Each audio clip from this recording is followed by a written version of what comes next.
അസ്സലാമു അലൈക്കും വറഹ്മത്തുള്ളാഹി വബറകാതുഹു. ബഹുമാനമുള്ള സഹോദരന്മാരെ, സമസ്ത കേരള ജംഇയ്യത്തുൽ ഉലമായുടെ 100-ാം വാർഷിക അന്താരാഷ്ട്ര മഹാസമ്മേളനം 2026 ഫെബ്രുവരി 4 മുതൽ 8 വരേക്കുള്ള 5 ദിവസങ്ങളിൽ കാസർഗോഡ് കുണിയ എന്ന സ്ഥലത്ത് നടക്കുകയാണല്ലോ.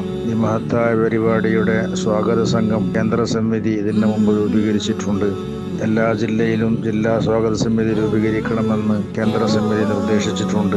അതിൻ്റെ അടിസ്ഥാനത്തിൽ പല ജില്ലകളും ഇതിൻ്റെ ഇടയിൽ രൂപീകരിച്ചു കഴിഞ്ഞു. നമ്മുടെ ഉടുപ്പി ജില്ലയിലും ഉടുപ്പി ജില്ലാ സ്വാഗത സമിതി രൂപീകരിക്കേണ്ടതുണ്ട്. അതിനു വേണ്ടി ഇതേ വരുന്ന 15-ാം തീയതി ചൊവ്വാഴ്ച അസറിൻ്റെ ശേഷം കൃത്യം 4:30 മണിക്ക് കുഞ്ചൂർ പണിയൂർ നൂറുൽ ഇസ്ലാം മദ്രസയിൽ വെച്ചുകൊണ്ട് സമസ്തയുടെ പ്രവർത്തകന്മാരുടെ ഒരു യോഗം നടക്കുകയാണ്. ആ യോഗത്തിൽ സമസ്തയുടെയും കീഴ്ഘടകങ്ങളുടെയും എല്ലാ പ്രവർത്തകന്മാരും, ജംഇയ്യത്തുൽ മുഅല്ലിമീൻ, SYS, SKSSF, മദ്രസ മാനേജ്മെൻറ്റ് തുടങ്ങിയ എല്ലാ പ്രവർത്തകന്മാരും, സമസ്തയുമായി ബന്ധപ്പെടുന്ന എല്ലാ ഉലമാക്കളും ഉമറാക്കളും എല്ലാ സഹോദരന്മാരും വന്നു ചേരണമെന്ന് പ്രത്യേകം അറിയിക്കുന്നു.